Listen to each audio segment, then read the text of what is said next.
Ahmedabad crash क्यों हुआ, इसे लेकर कई थ्योरी सामने आई और ये अभी तक साफ नहीं हो पाया जांचकर्ताओं के जरिए कि आखिर इस दुर्घटना के पीछे का कारण क्या था। लेकिन एयर इंडिया अहमदाबाद क्रैश को लेकर यात्रियों के परिजनों का केस लड़ रहे वकील ने दुर्घटना को लेकर सामने आई किस थ्योरी को सही नहीं माना है, ये हम आपको बताने वाले हैं। उन्होंने हादसे के पीछे किस परेशानी की सबसे ज्यादा आशंका जताई है, ये बात भी सामने आई है और वकील ने जो दावे किए हैं उन्हें तर्कों की कसौटी पर कैसे रखा है, आइए इस बारे में आपको बताते हैं। आपको याद होगा इस साल जून में जब गुजरात के अहमदाबाद से ब्रिटेन के लंदन रवाना हुआ एयर इंडिया का विमान उड़ान भरने के लिए कुछ सेकंड्स के बाद ही क्रैश हो गया, तो हादसे के पीछे कई तरह की बातें शुरू हो गई। इसमें बोइंग कंपनी के विमानों के खराब रिकॉर्ड से लेकर एयरलाइन कंपनी एयर इंडिया और पायलट्स तक को लेकर कई चर्चाएं हुई, जिन्हें लेकर कोई पुख्ता सबूत सामने नहीं आए। और इसके ऊपर भारत के एयरक्राफ्ट एक्सीडेंट इन्वेस्टिगेशन ब्यूरो यानी AAIB की शुरुआती जांच रिपोर्ट ने दुर्घटना के कारणों को लेकर और ज्यादा भ्रम की स्थिति पैदा कर दी।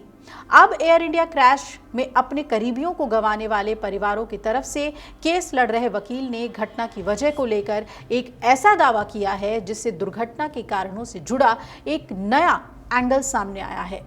क्या है दुर्घटना का शिकार हुए यात्रियों के वकील का दावा? पहले तो हादसे पर सामने आई किस थ्योरी को वकील ने नकारा है, आपको वो बता दें।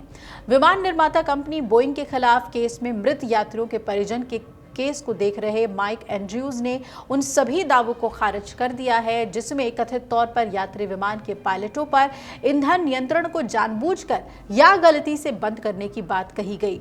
उन्होंने ब्रिटिश मीडिया संस्थान द इंडिपेंडेंट को दिए इंटरव्यू में कहा कि ये दावे कि पायलट्स ने कोई गलती की या जानबूझकर विमान को दुर्घटनाग्रस्त कराया, इसका ना तो सबूत समर्थन करते हैं और ना ही ये मृतकों के साथ न्याय होगा।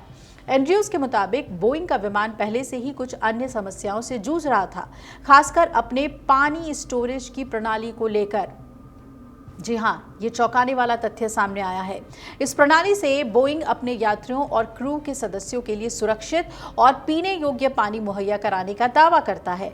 हालांकि एंड्रयूज ने यह बताया कि सिस्टम विमान के संवेदनशील इलेक्ट्रॉनिक्स के काफी करीब है और उन्होंने कहा कि बीते काफी समय से बोइंग के बुलेटिन और अमेरिका के संघीय विमानन प्रशासन यानी फेडरल एविएशन एडमिनिस्ट्रेशन ने चेतावनियां जारी की जिसमें पानी के लीकेज को लेकर आगाह किया गया था।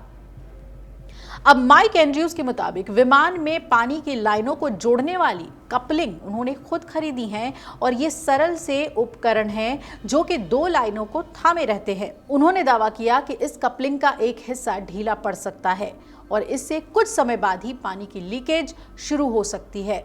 FAA के मुताबिक अगर विमान का फैडेक गड़बड़ हो जाए तो इंजन बेकार हो जाता है। इसी आधार पर एंड्रयूज ने कहा है कि ये जरूरी नहीं कि पानी का लीकेज उपकरणों को खराब कर दे तो स्थिति तुरंत खतरनाक हो जाएगी। हालांकि इस स्थिति में अगर पानी उपकरणों को थोड़े समय के लिए बंद या दोबारा चालू करने लायक स्थिति में ले आए तो इससे इंजन कुछ समय के लिए अपने आप बंद हो जाएगा।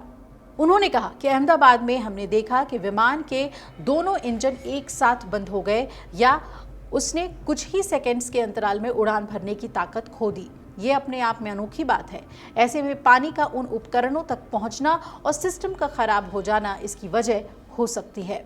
उन्होंने कहा कि FAA ने खुद क्रैश से कुछ हफ्ते पहले इस जोखिम को सामने रखा था। अहमदाबाद में एयर इंडिया द्वारा संचालित बोइंग 7378 ड्रीम लाइनर विमान के क्रैश में सभी 229 यात्रियों और 12 क्रू सदस्यों की जान चली गई थी। इसके अलावा विमान की चपेट में आकर 19 अन्य की मौत हुई थी।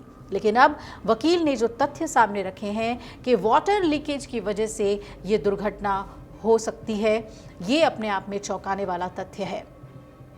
अगर आप ये वीडियो YouTube पर देख रहे हैं तो हमारे चैनल को सब्सक्राइब कर बेल आइकन दबाएं और Facebook पर देख रहे हैं तो हमारे पेज को लाइक करें।